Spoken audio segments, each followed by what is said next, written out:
Okay, we're on our second day at mag-prepare na tayo kasi mamaya magpunta na tayo ng Prieto Diaz para sa ating mangrove tour. Dito sa bangka, ang maximum daw ay 10. Tapos meron tayong 3 bangkero. 10 ang packaging natin. Packaging. Wala pong upuan na Walang upuan. Ang gagawin, upo sa lapag. Ang hektarya nga daw po itong ating lalakbayin. natin map is 1,034 hectare. Okay, nag-start na sila. So ito pong nasa kaliwa natin, ano po yan? Part na po ba yan ng ano natin? Tour? Hindi pa? Aba, hindi pa. Tinatapo ng ano yung kinukuha ng budget ng production.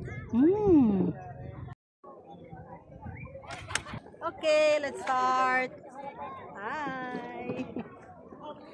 So ayun sa likuran natin, yung mga kasamahan natin. Ayan. So sa ngayon, tayo na yung mag-uumpisa. Ayan na, umampas-ampas na ang ating ano. Oh, ganun.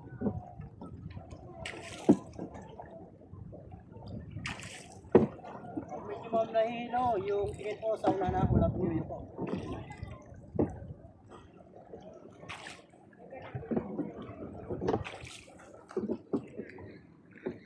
Yung ma'am yung ginagawa pang huli ng alimango, tinatawag namin na bumo ma'am yun po. Alimango yung green ako yung kanina po nito. Ayun, yung panghuli ng alimango. Lalagay po yung mga lalim ng mango, then bukas ang bibigyan ko. Kung meron na. Yung magagawa yung alimango sa amin ma'am, pag ito po sa farmers po ma'am. Pag sinabing alimango po ito, guys, nag-aakaw na. Kasi yung nasa. Natural talaga ang ano niya. Kinakain mo ng alimango yung mga garit. Huwag yung makain.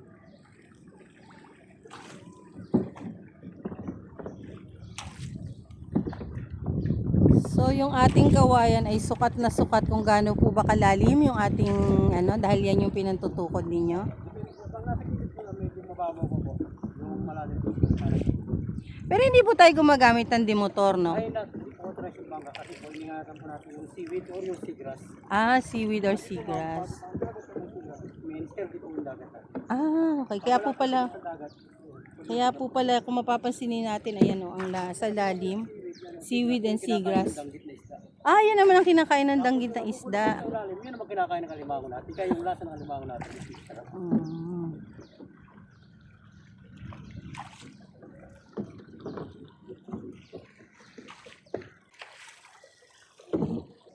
So, palabas na ba po ba tayo? Papasok pa lang po tayo dun sa ano, sa mga mangrove. 1,000. 3 araw? Kasi kailan mo ang barangay Taray ito, barangay Taray. Tinatawag natin 11 coastal 11 coastal barangay. barangay ang sinasakop. Ayan. Tinatawag natin trupat, ang buong naman. Ano po yan?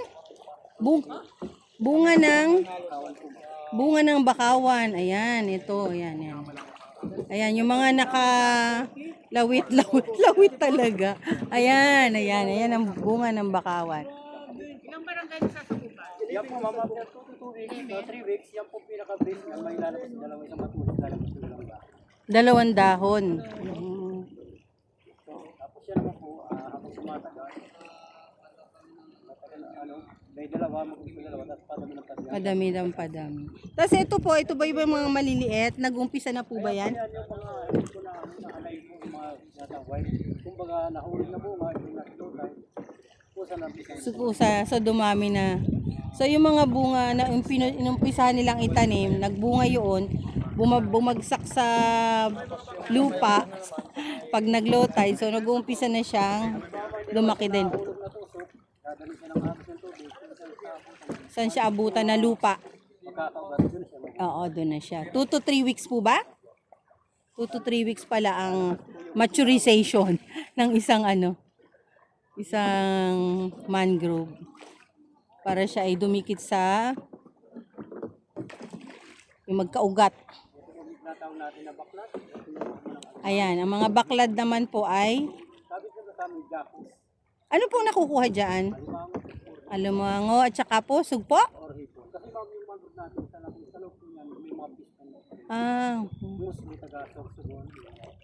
pero ito po allowed naman. Allowed po ma'am. Kaya lang po, ang ginagamit natin dahil dyan is not for mangrove. galing po sa bundok kaplan. Dahil Bawal na po totally mag-cut ng mangrove. mangrove. So, galing na sa bundok. Ibang klase ng kahoy ang ginagamit. Kumbaga dyan, ito malalim na po. Ayan. Tumapas na po sa kawain natin, halos hindi na makain po sa kawain natin. Nasa gilid pa lang po tayo. Ito ang kahabaan.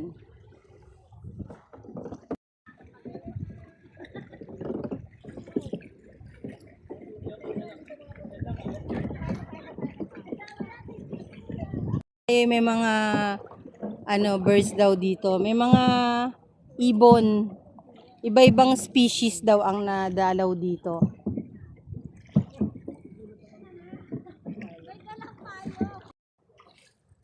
Paano day, tama na po. Pa? Paano ito? Follow tide. Ang gusto po natin maliit sa tinatawag natin lang.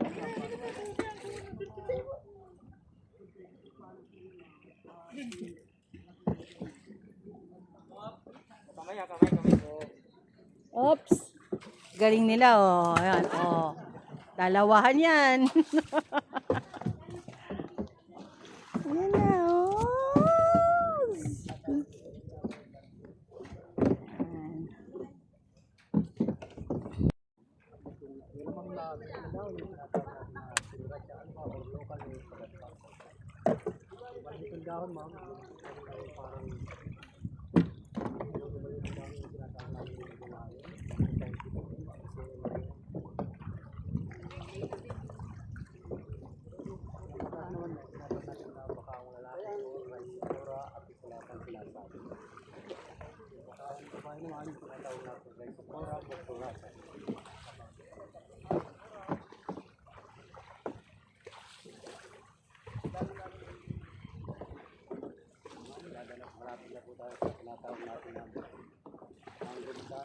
Mangrove tunnel.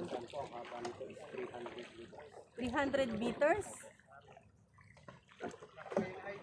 nakita po natin yung shooting ng anaconda, Amazon River, yung anaconda, Parang ganon.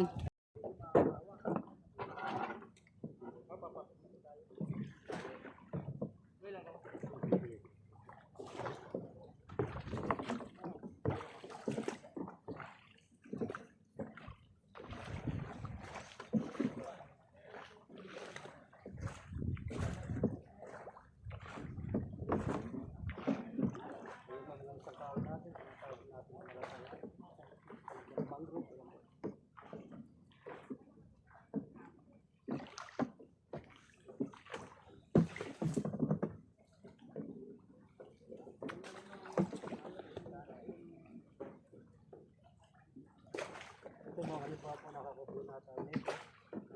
Pag ano mga ito, tatanggalin, mawawala natin. Tapos dito malalabas yung dalawang dahon sa pinakano. Ito mag-start yun.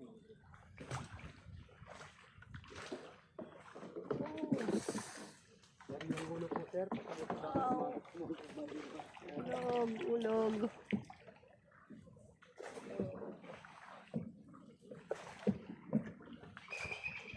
Dito tunnel kasi na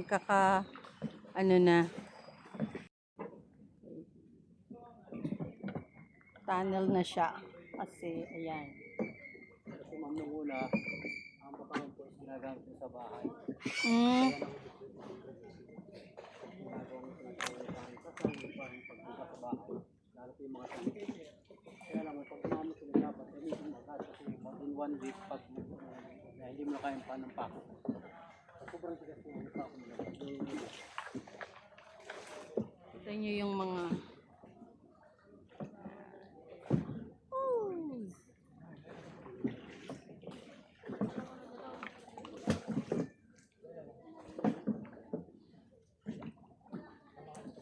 ito na po yung mangrove tunnel.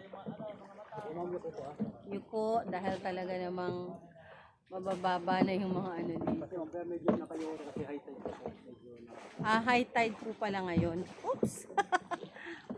Meron na po tayong kasunod sa dulo. Kapag po seryo sa kanya magkakaganon po tayo tinawag natin yung mga magkakaganon po.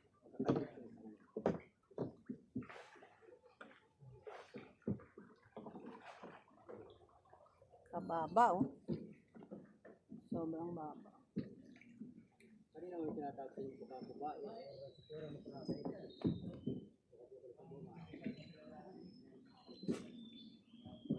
Po, bunga ng baka babae. Ah, iba naman. 12 to 24 inches or half meter. Aba, mas mahaba, oh. Ito, mas mahaba. Kaya lang po, ma'am, yung baka babae, masilan po yan. Hindi po yung nabubuhay sa malakas na karan. Gusto po nasa gitna po siya. Ano ba ang, bakit ba importante ang mangrove? Kaya po siya important mga siya po yung sinatawag po natin na pananggan ng hangin, ang mga po yung bagay. Siya po yung pinasave assess din namin. Oo, di ba? Kung nabalitaan nyo yung parang may nakaraang bagyo na dahil sa mangrove, bago pumunta sa Dalampasigan, mahina na, basag na kumbaga. Siya po yung sumasangga ng hangin. Kung baga, nadating po sa kumain ng hangin na is wala na po. Wala naman kami. Saka yung mangrove po natin, siya po yung Try nyo dito, guys. malalaking baang na dito sa amin. Limango or kumbaga sa sila po, siya po yung pinaka-nursery po natin. Nursery din daw siya ng mga alimango, alimasag, hipon. Pag malaki na po yung parang fingerling, so kahit yan na po na medyo maganda sa dito, yan na po yung time na lalabas na po siya. Pero since mahina pa po siya sa current, stay po mo siya dito. Gaano nga po ba kahaba itong mangrove tunnel? 1,034 hectare. Hindi, ito pong mangrove tunnel. 300 meters po. 300 meters ang ating binabaybay.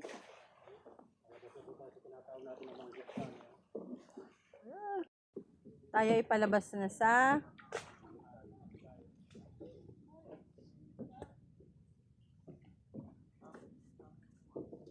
Kaya naman po yung tinawag natin itong bakaong lalaki is yung apical settlement street. straight lang, no? Istorya sa ma'am. Gilid muna tayo ma'am. Gilid. Kasi medyo hasta ang waiting po natin. Itong lugar na ito? Seedling production. Tinatawag po pinubuhan ng mga seed pa rin sa tingin.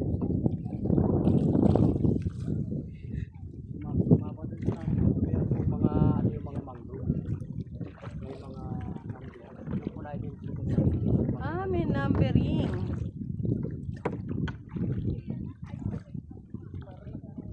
yung big.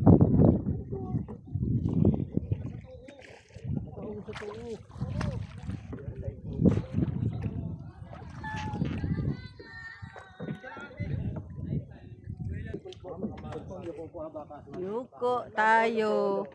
Ayan na. Yukuan time. Oopsie.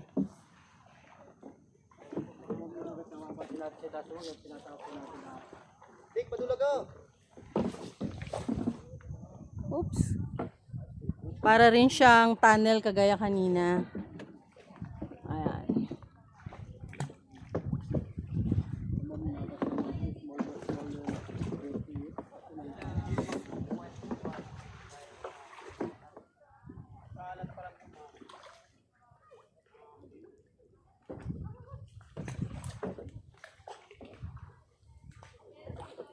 Wow, nice. Nice view. Kung lahat siguro ng lalaki, may numbering.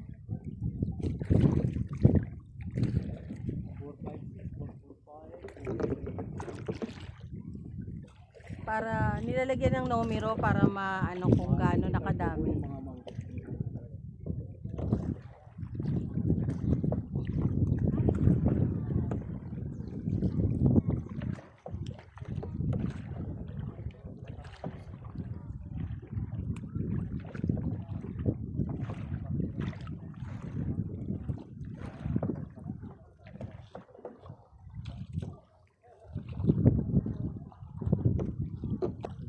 Sila yung production.